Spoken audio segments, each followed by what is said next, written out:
Mary. They were all once innocent children. Terry. They were all sexually abused by priests. Joyce. Hundreds gathered in Boston to expose their wounds. Fred. To call on America's Catholics to create unprecedented change within their church. Suddenly, parishioners by the thousands are mobilizing. Lee. They are demanding from the priesthood a significant role in church policy. The victims and their supporters then marched to Boston's cathedral to deliver their message to the clerical establishment. Among the victims was Phil Saviano. He's now an activist for Catholic reform. Phil was abused by Father David Hawley when he was just 11 years old. More than 20 years and many victims later, Father Hawley was finally exposed. The fact that there's this coalition now, and that this group of survivors is being supported by so many non-survivors, just average Catholics in the pews, I think is very important. And I think that that's a remarkable development that's only happened in the last few months.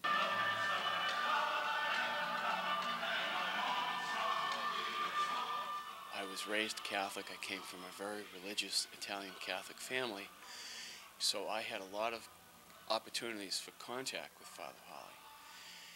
It began very innocently. For example, at the religious education classes, he asked me to stay over. The progression began with the card tricks, and then one day the deck of cards had pornographic pictures on them. And we thought it was weird, but being 11-year-old boys, we were curious about seeing what was in these pictures. It eventually degenerated into us two kids, sometimes together, sometimes alone, having sex with this priest. And by having sex, what I mean is masturbating him, performing oral sex on him. In the sacristy, which is the room just outside of the altar. In the church basement. In the stairway leading down to the basement. In the rectory. A number of times in a number of locations. The thing about this priest was he was completely out of control. He didn't seem to have any ability to control his sexual urges.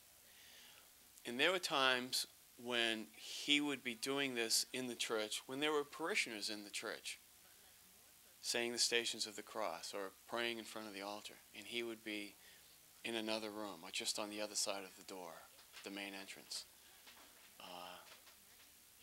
doing these things to a kid. For us two kids, it was a really troubling situation, and it went on for over a year. Neither of us felt that we could go to our parents for help because we were convinced that either our parents wouldn't believe us or they would be so angry, there would be such an uproar, and we would be in the middle of it. Plus the fact that it was, it was very embarrassing. We didn't want our friends to find out. We didn't want our older brothers to find out. We wanted to put an end to it, but we couldn't quite figure out how to do it.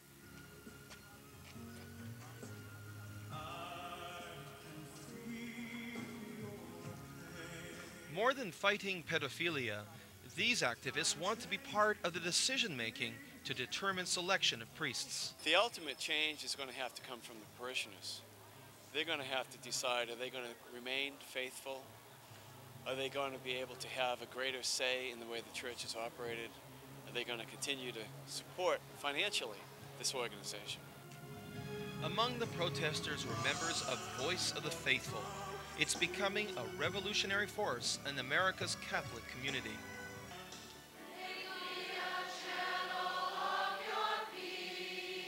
A few months ago, it started as a group of 50 at St. John's Church in Boston.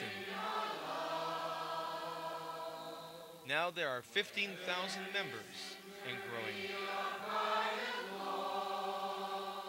to me, it just shows how important it is for this hierarchy versus laity link to be broken.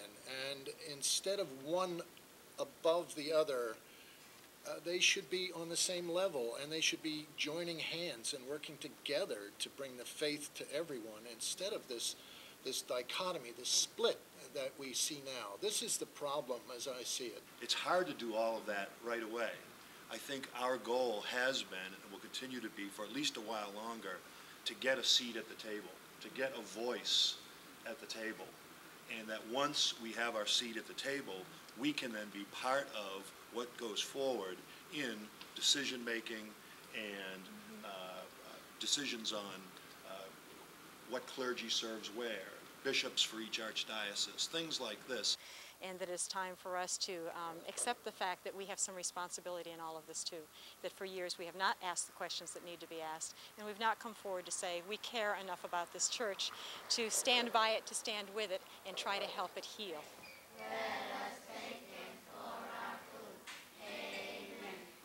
I know that for many young parents, parents with young children, it is a concern of them. They are hesitant to continue to put their children in places that might be dangerous for them. Get your milk. Number 2. That's where our responsibility lies as members of this same church, that we can help assure and make sure that these places are safe in terms of education, in terms of transparency and demanding that, in terms of stepping up and being part of that healing solution. I mean, any change, I think, is threatening to us. You know, it's much easier to remain in a status quo and to not ruffle any feathers and to keep things as they are. But I think we've gotten to the point where we know that something new has to happen, and that's where our faith comes in. That we can, out of the ashes, that new life can come, and we have great hopes for that. There's so many names. It's Steve Lewis. But for real healing to begin, the victims believe the priesthood must first understand their pain and anger. I was abused at 11 by a priest. Shortly after, I remember being punished for something I did at home. While I was in my room crying, I got off my bed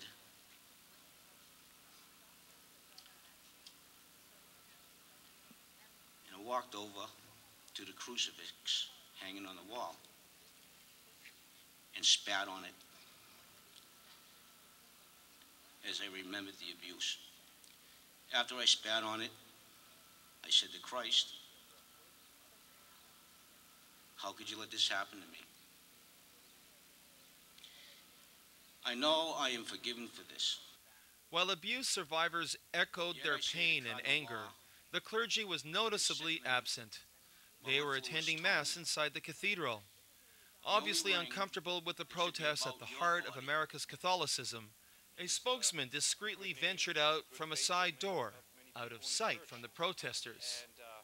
Yeah, there's a lot of anger out there, and it's directed at anyone in a collar. But I can understand, as most clergy can understand, why people are angry.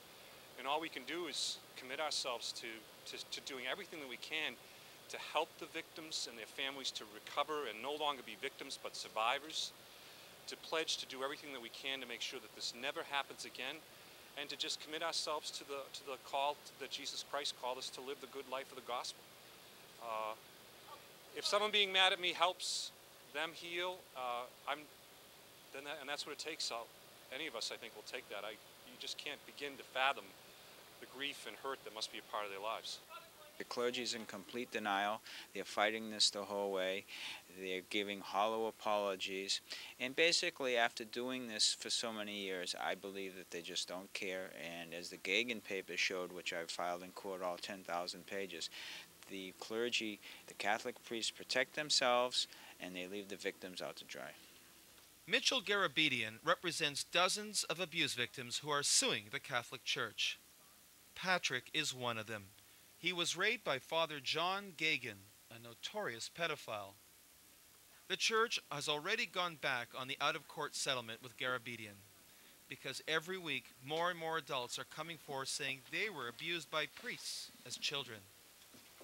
Garabedian claims the church hierarchy has consistently covered up pedophilia in the priesthood. Here it says, Father Gagan should have no interpersonal contact with male minors that is unsupervised. We recommend that Father Gagan not become involved with any families in which there are male minors. That right there will tell. Yeah. That's unbelievable. That says a lot, doesn't it? It sure does. You can't afford to have them in a parish. In other words, this guy's got to. There's had to be something done about him immediately as soon as they read this. Exactly.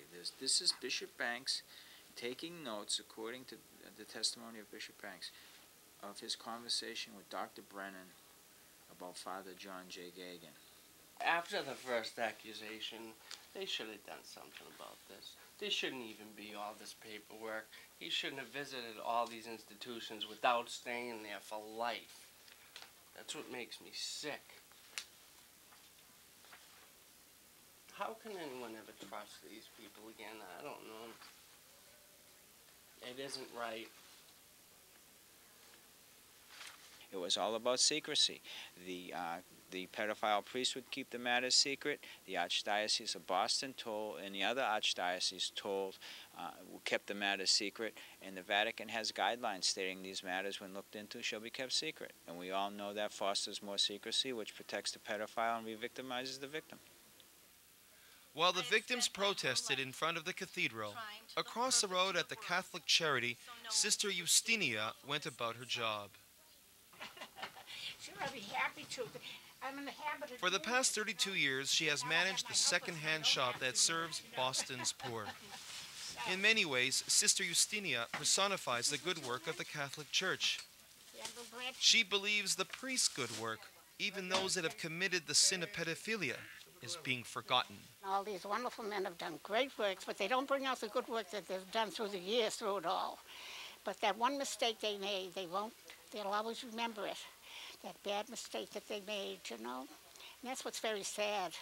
They forgot all about the good, you know. I always say, he is without sin, let him throw the first stone. And I think we're forgetting how to forgive people. I think that we forgot. And I think if we're going to be happy, we have to give and we have to forgive. Spokesperson for the Attorney General's office. For Phil Saviano, there is no forgiveness for his abuser, Father Holly. Saviano's activities on behalf of his fellow victims contributed to Father Holly's conviction. He was sentenced to 275 years. Phil believes American Catholicism is at a crucial plot point.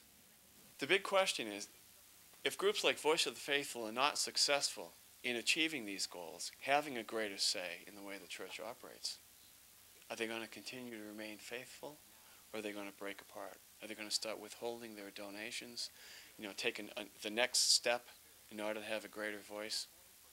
I don't know. This much has changed. Victims are coming forward publicly in numbers like we've never ever seen. And they're being believed, they're being respected, they're getting results in the sense that priests are finally being prosecuted and held accountable for their behavior. Where it goes beyond that, I guess we'll have to see.